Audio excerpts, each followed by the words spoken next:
Well, it is a beautiful sunny day. Oh shit. It's day out here in Saskatchewan, and I've got the Sterling R18 Mark II rifle, and we're going to do a little bit of accuracy testing. Let's get this done before it starts to rain.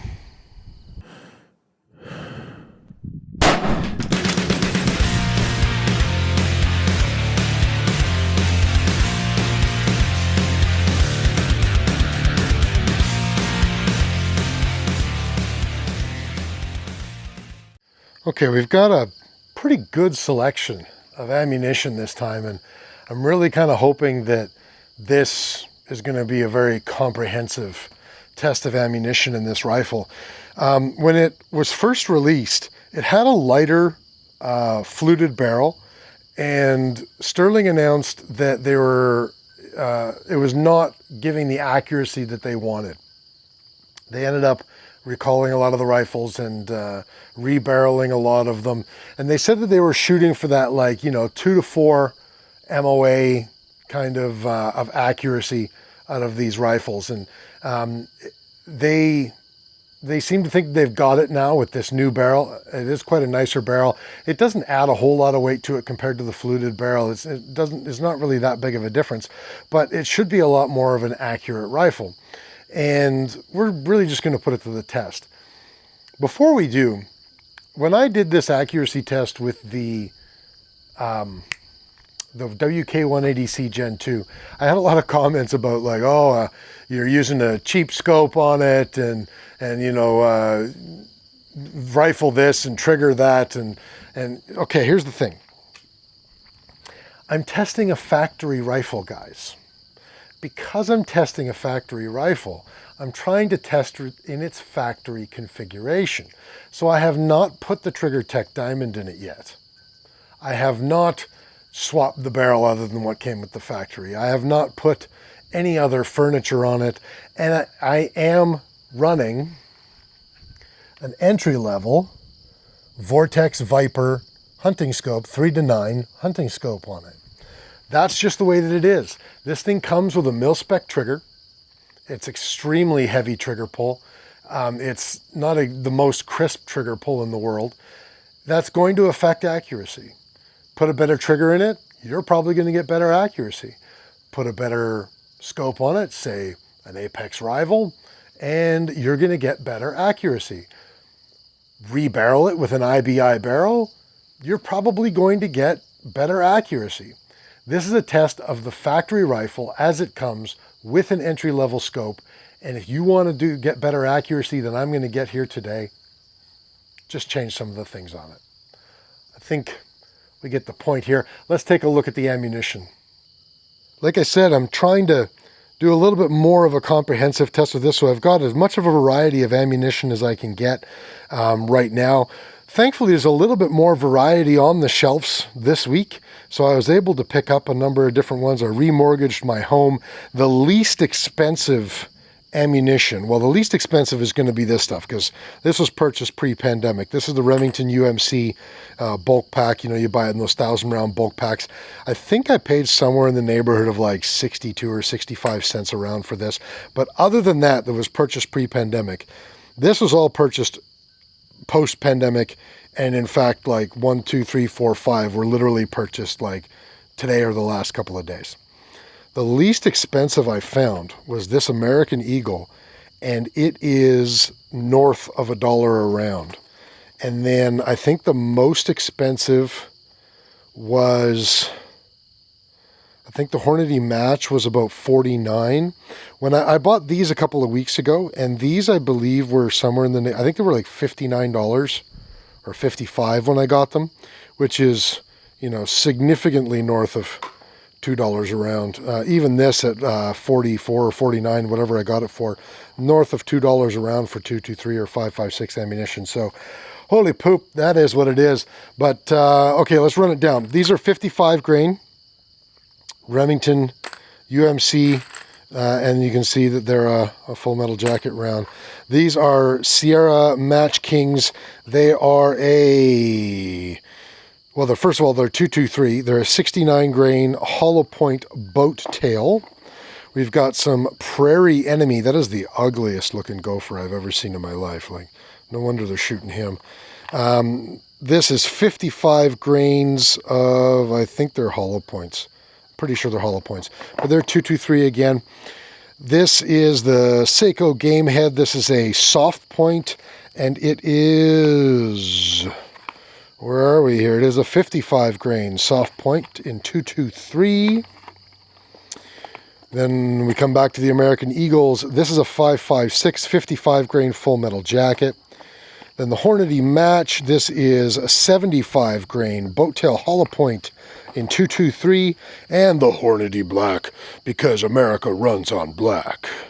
This is a 223, 75 grain also boat tail hollow point. I don't know if these are both running the same.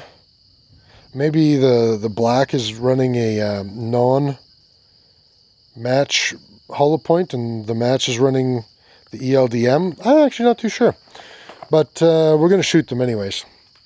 So we're going to take groups of 3 with each of these ammunitions. Oh, I forgot one. Hey, guys. You know, no accuracy test would be complete without Russia. So this is the 223 Remington 62 grain soft point boat tail. Whew, I almost forgot to shoot that. Now, quick point, most of the 180 platforms that we're seeing in Canada are chambered in 5.56. The barrels are 5.56. The Sterling R18 is a 223 Wild.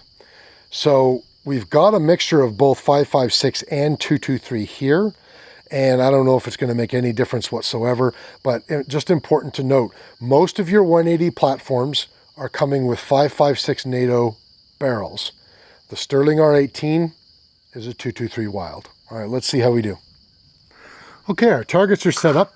We're going to start with this Remington UMC ammunition. Those of you who have seen my other accuracy videos, especially the WK Gen 2, you will remember that I've said that this ammunition in most of the rifles that I shoot, it's not particularly accurate. It's very reliable for me, but in a lot of my rifles, not very accurate.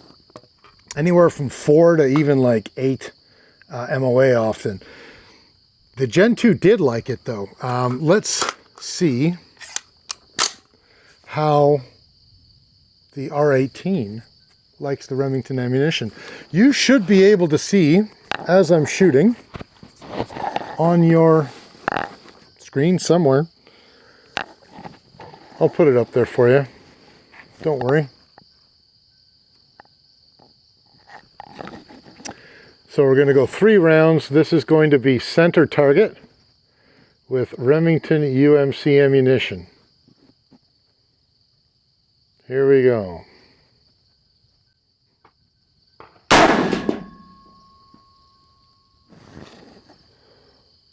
Well, that was interesting.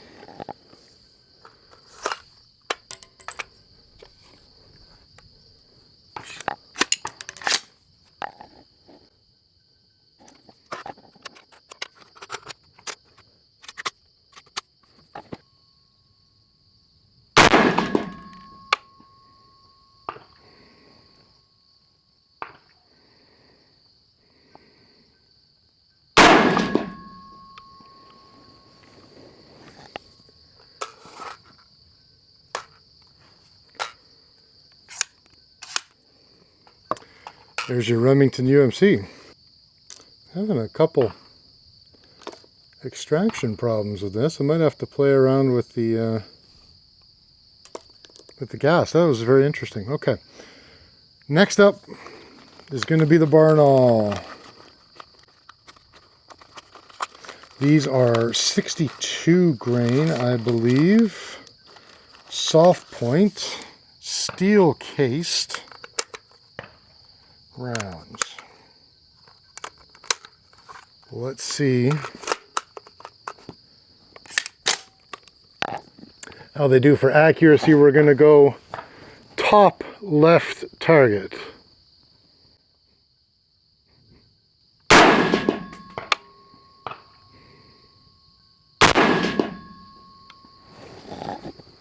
What have we there? Oh, we got a double feed. Looks like the extractor didn't quite grab that rim.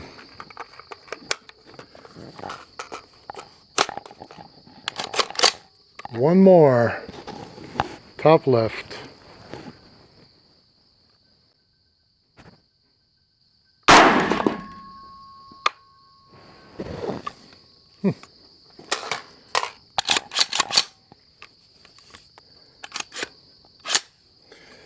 Well, that's Barnaul.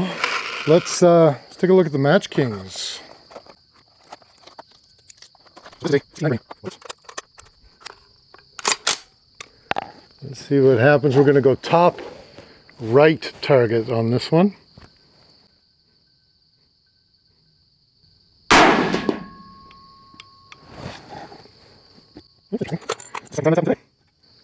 Gotta tell you folks, that has not happened with this rifle before.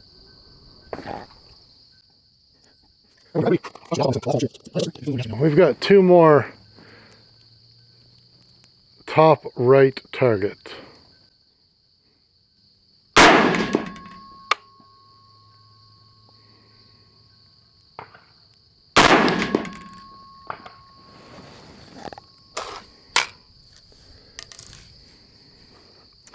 No issues with those.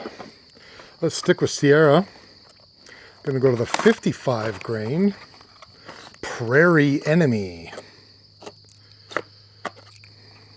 I think this is a steel case, right? Does it even say? Sure looks like a steel case. Gotta be honest, guys, I've never fired this particular bullet in my life, but it looks like it's a steel case bullet. And it's a polymer tip too. I thought it was a hollow point. Polymer tip steel case Prairie Enemy. Kill the gophers, especially the one on the cover of that box. The fucking zombie gopher. And we're gonna go bottom left target with this one. 3 rounds. Here we go.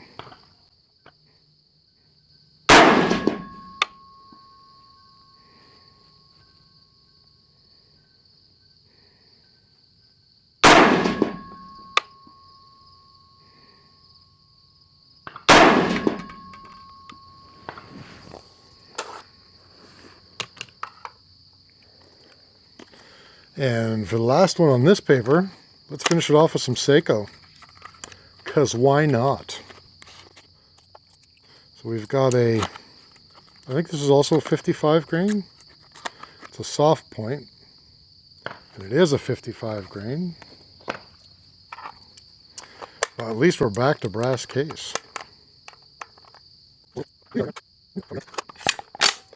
And for the last one on this paper, we're going to go bottom right target. Here we go.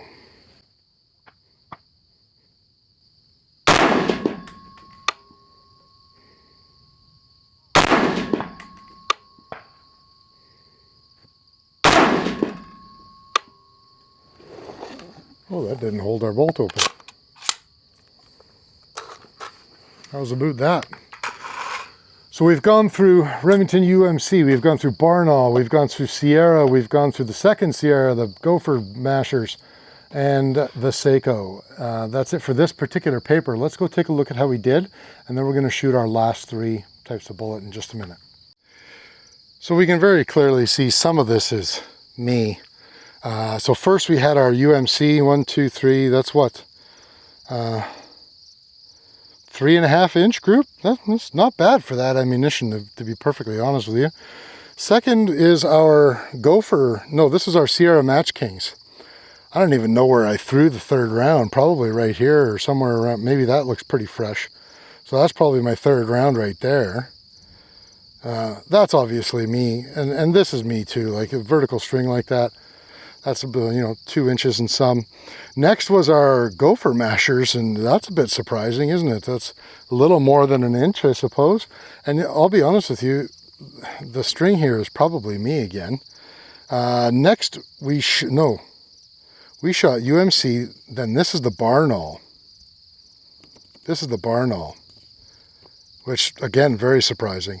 This is the Sierra Matchkings. This was our Sierra Gopher Mashers, if I'm correct in that. And this is our SAKO. Now look at the SAKO. It liked that. Holy crap. That is, like, that's an inch. Nice.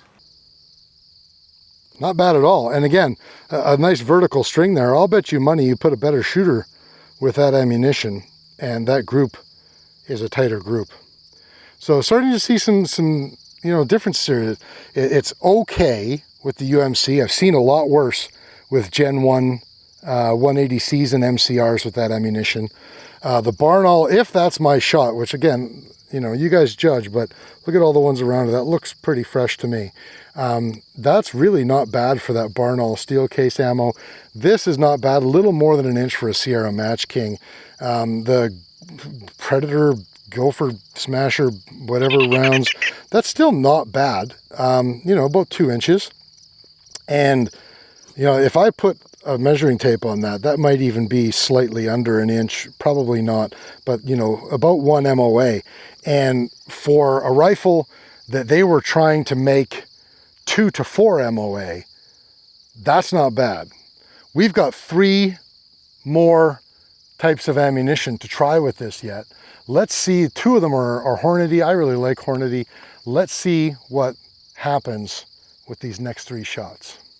All right, after 5 different types of ammunition, our SAKO Gamehead 55 grain soft point ammunition is a clear winner at around a 1 inch group.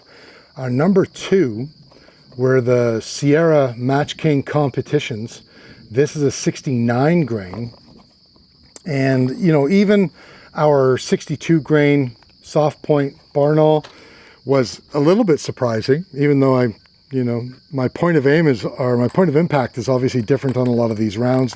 And this one shot a little bit to the left. And even this UMC was surprising, you know, at about 3.5 inch group.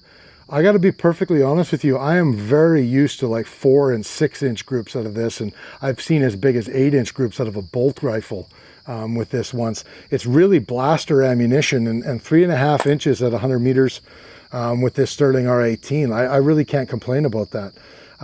Let's move on. We're on our second target here. We've already put 3 in each of the spots on the first one. We're going to do the American Eagle 5.56. So we've got a full metal jacket 5.56. This is the first 5.56 rather than a 223 Remington that we're going to be shooting today. I think it's actually the only 5.56 that I picked up. It's a 55 grain full metal jacket round, and let's see how it does. By the way, this SAKO ammo that has been doing so well, this was middle of the road in terms of cost. It was $39 for these 20 rounds, and I bought them today. That was a regular price, Canadian dollars. I mean, we're looking at $2 a friggin' round here, but you know, at least it's not the most expensive out there right now.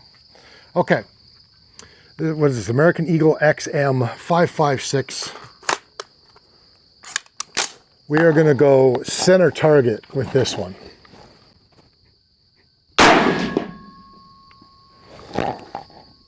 Well, that's been happening a little bit today. It looks like it's not quite keeping a grip when it's extracting. I can see there's marks on the rims here where the extractor is kind of like scratching, kind of letting go. I damaged this round, so I'm not going to shoot it. Let's get another one here. We still owe 2 more rounds to that top left target.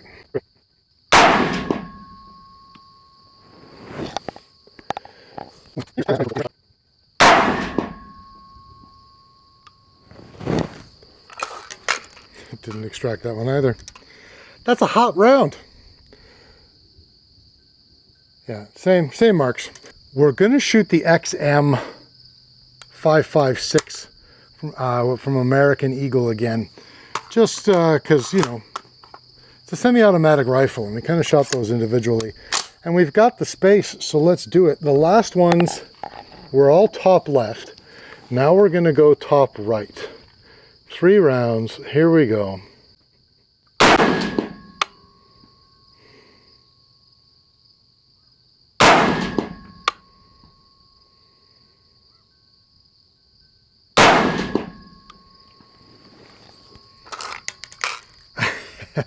Well, I say that worked fine, but that last one didn't quite make it out of there.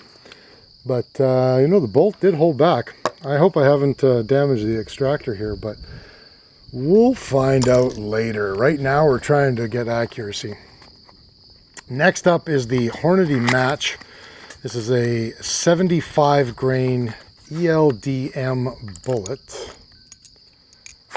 It has legendary accuracy, according to the box, and as we all know, marketing never lies. So I'm very excited to see this legendary accuracy. Now here's what's interesting. This says it's an ELDM. This is not an ELDM bullet. Why is this? No, okay, I'm sorry. It does say here, it is a boat tail hollow point. I was going to say it's missing the polymer tip. But that's because it's not an ELDM bullet. This is a boat tail hollow point Hornady Match bullet. And it's like winning, winning, winning. Here we go. Okay, we're going to go bottom right target with these 3 rounds. Oh, come on, guys. That same extraction issue.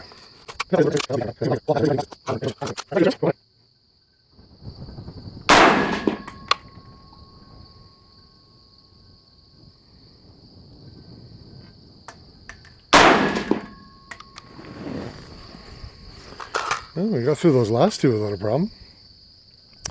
Hey, we're down to 1. This is the Metallica Black Album. Sorry, the don't tread on this one, but it looks like the Metallica Black Album. I'll show you guys that later. Anyways, this is also a 75 grain boat tail hollow point. I mean, it's basically the same bullet, as it kind of looks like, as the Hornady Match, but somehow it's different. According to the marketing, America runs on black. So let's see how the accuracy is with it. We're going to go bottom left target with this one. 3 rounds, here we go.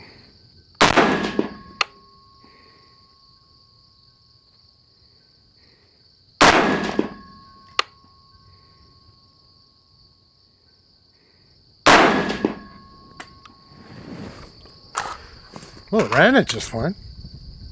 That's going to do it. We've gone through the Remington UMC, the Barnaul, the Sierra Matchkings, the Sierra, what are these called again? Prairie Enemy, extreme accuracy, pinpoint precision, centerfire rifle cartridges. I'm just going to start calling them Demon Gopher cartridges. The SAKO soft points, the XM556 by American Eagle, the Hornady Match, and the Hornady Black. Let's see how this last set did for accuracy. Well, this is interesting to say the least. Our first set, we've got 1 here. Is this maybe 2? I don't know. But I don't have any other hits.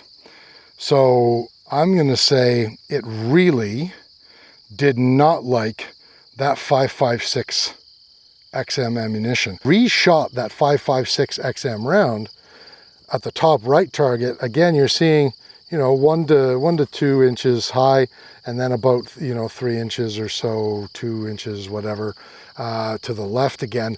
But a better group, and it didn't group terribly. This could very well be me. That's about 1 inch, and we got about, you know, a little less than 2 inches apart from each other here. So that's really not terrible as far as accuracy is concerned. Obviously, the idiot behind the rifle doesn't know what he's doing. You know nothing. But, you know, take that for what it is.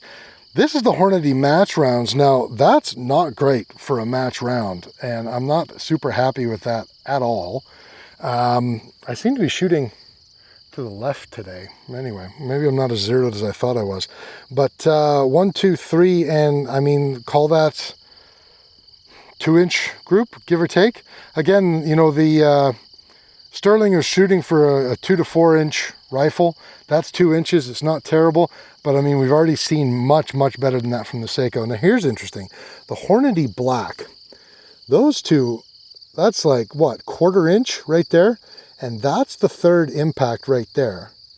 So in total, we're talking about 1 inch. So I've got a couple more thoughts as I'm walking back to start packing up from today. I don't prep a lot to do these videos. I kind of come out here, I grab my rifles, I drop my targets, and I come out, I put up a couple of targets, I get some ammunition, I put a little bit of thought into it, but I don't put a lot of prep into these videos. And the major reason that I don't put a lot of prep into these videos is because I want them to be a representation of me, where I'm at, where the weather was at, where the rifle was at, where the ammo was at, magazines, everything else, whatever I happen to be doing that day. I want it to be a representation of where I'm at that day. And today I think we saw that. We went through a pretty good diversity of factory ammunition. You know, Kurt, at the time that I'm recording this, is just putting out Bergara B14, a 6.5 Creedmoor review, bolt action rifle. Very nice rifle. You can see his review on our channel, and you notice like he spends a whole bunch of time doing load development before he'll even talk about the rifle. We've got a full video on our YouTube channel just recently. By the time this is posted, it'll be you know, a week or two old, where it's just him doing load development before he'll even really talk about the rifle. And that's why Kurt's a precision shooter, and or ELR shooter, and a bench shooter, whatever you want to call him, a bolt gun guy, and why I'm not. And I do these accuracy videos, but they're not, you know, I'm not putting these guns in a lead sled, and they're not necessarily representative of what the gun is capable of. They're representative of what I'm capable of today in this wind and this weather, with how I'm doing today. And I like it that way. I hope you guys like it that way, because you know that I'm not fudging these numbers at all. And you know, we generally shot what looked to me a little bit under 1 MOA with SAKO Gamehead 223 ammunition today. And we genuinely shot like shit with Hornady match. And so, you know, as usual, guys, this is a sample of one. I'm one dude with one rifle, and you're just seeing it as I shoot it. I apologize for the camera mix-up. Not all of the impacts are going to be real time because the camera just wasn't on. It auto shut off. I'll fix that in the future. I am really enjoying this rifle overall. I'm going to find out what's going on with this extraction issue. When I do, I will be making a video about it. You guys will be able to see it. We're not sugarcoating anything for you. So I hope you enjoyed this video. I hope you find it useful. I hope it helps you make a decision. I will say that the 223 Wild Chamber, the Gen 2, I think I shot, the best I was able to shoot on camera with that was like an 1.25-inch-ish. And I think it was with the Hornady Superformance ammunition. So I did get better with this. And even the less expensive ammo, you know, the UMC ammo, you know, it shot quite good. It is a 223 Wild Chamber. It is a rifle length gas system. So if you do want to rebarrel it, you've got a lot more options in AR style barrels having this this rifle system. And I've forgotten multiple times and that this is an adjustable gas system on this rifle, which we don't see on most of the other 180 platform rifles in Canada. Learn how to use it. I don't think I've learned how to use it yet. Hope you guys enjoyed the video. We'll see you for the next one.